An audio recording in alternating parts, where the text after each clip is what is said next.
Hello and welcome to the introduction to The Jungle. Obviously we would have been reading this together in class. That's the way that I would have preferred to do this. It's not going to happen, so we're going to try it this way. The text is scanned into Google Classroom. You are welcome to read along with the text. However, you are going to have to suffer through the videos as well because I'm going to do all the explanation like I would have been teaching you during class through the video. So, for starters, don't be fooled by the front of the book. This is not a romance story. Whoever drew this cover for the book obviously had not really read the book. There is a romantic story in it. We have a passionate love story about two young people who don't get to share very much time together, and their time together is really miserable, and then one of them dies. Okay, so I'm not giving anything away here. Everybody in this story dies, except for Jurgis, who you're going to hate by the end of the story, and Maria, who isn't technically dead by the end of the story, although she has several sexually transmitted diseases and is having to live as a prostitute, and she is about to die by the end of the story. I'm pretty sure everybody else is dead by the end of the book. I'm not trying to ruin it for you. Obviously, this book is fairly small print, and this version is almost 400 pages long. We're not going to read the whole thing. We never would have read the whole thing, even in class. I'm going to skip through and follow some of the main character storylines. Our purpose in reading this book is for the historical context of the book. The historical context of this book is the early 1900s in the United States. The author of the book, Upton Sinclair, spent several years in Chicago, so this is also particular to our history of Illinois.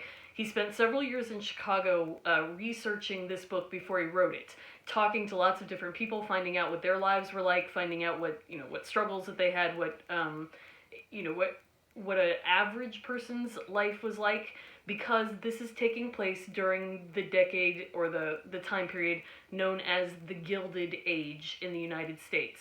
So if you are only reading the text for Smart Aleck's Guide, you may have noticed that Chapter 5 was called The Gilded Age or Screw the Poor. That's actually what the chapter was called. If you didn't watch the video, though, you didn't get instruction as to what the Gilded Age meant. The verb to gild means to take a cheap metal or some sort of cheap material and to paint a very thin layer of gold over it to make it look expensive. But the problem with gilding something is that if you take your fingernail or you take something and you just barely scratch the surface of that gold paint, it's going to flake off and you're going to see the ugly metal or the ugly substance, the cheaper substance that's underneath it. So to gild something means to make it look nice even though it's not really, or to make it look rich when it's not. That's a perfect metaphor for this time period. Life in the United States was looking better for a lot of people. The United States is starting to produce a lot of stuff and sell it to other countries. Our manufacturing is in full swing. Like, the economy of the United States is really starting to ramp up, and we're working up towards that time period of World War I. On the other side of World War I, we end up being a world power after that period. So this is the 20 years or so leading up to the time period where we become recognized as a world power. The problem is that life for a lot of people in the United States was absolutely miserable during this time period. While factories were producing a lot of stuff and helping the overall economy of the United States, the people who owned the factories were getting rich. The people who were working there were getting dead. There was no such thing as sick time. If you had to be off sick, you definitely wouldn't get paid, and there was a good chance that you would just get fired the next day. Your job wouldn't be there anymore. Maybe if you were only sick for one day, you would have been okay, but sick for 2 or 3 days? No, they would have just fired you. If you got hurt on the job, your employer didn't have to pay your family anything. Let's say that you lose an arm and you can't work any longer. They don't have to pay you what today we'd call workers' compensation. That didn't exist back then. In fact, if you got killed on the job, in a lot of cases, they just tell your family that they don't know what happened to you, you just ran away. That's why you didn't come home that day. Not their problem. And it wasn't their problem. So for millions of Americans, life in the late 1800s and early 1900s was really awful. And Upton Sinclair's goal in writing The Jungle was to kind of tell their story, this is not a true story in the sense that these people didn't really exist. He made them up. This is historical fiction. But it is historical fiction. So he took the stories of a lot of different families and a lot of different people and kind of put them together in one narrative about one family, as though these things had all happened to this one family, as a way of kind of telling their story with an emotional component, because you do kind of get attached to these characters. You know, you feel for them and how awful their lives are. Upton Sinclair's goal, he was a socialist. Socialism had just been kind of introduced into the United States in the late 1800s, and it was very appealing to workers who didn't have any other power in society, who were being treated extremely badly, who were starving to death despite the fact that they were working 2 and 3 jobs, you know, working 18 hours a day, and they still couldn't support their families. And then on the other side of it, this is the Gilded Age, you had extremely wealthy people who kind of owned the government, who owned all the politicians, who were calling all the shots and had all the money. And so socialism looked really appealing during this time period. Upton Sinclair's goal with writing this book was to bring about workers' rights and to try and kind of, he was just learning about socialism himself. This is supposed to be a socialism book. We're cutting most of the socialism bits out of it because they get long and ranty and they're not important to the storyline. What I want you to focus on is the quality of life for your average worker. Because Upton Sinclair ends up failing in his goal. Workers' reform, labor reform, doesn't really come about in the United States until 1938. Almost 30 years after he writes this book. It takes a long time, and it's not a direct result of this book. But what does happen is this book gets published in 1906, and so many people are so absolutely horrified by the way that their food was being produced that the Pure Food and Drug Act gets passed in 1906. And the Pure Food and Drug Act was an attempt by the government to regulate what could go into your food, what could go into your drink, what could go into your medication.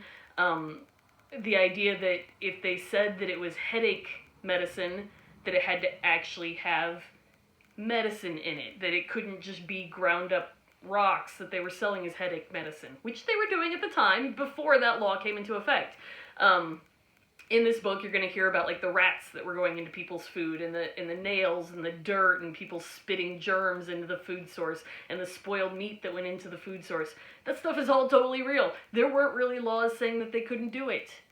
So the Pure Food and Drug Act that gets passed in 1906 ends up being extremely important to our lives today. It later becomes the FDA, the Food and Drug Administration, which you've heard about today, that is helping to regulate your food and medication today.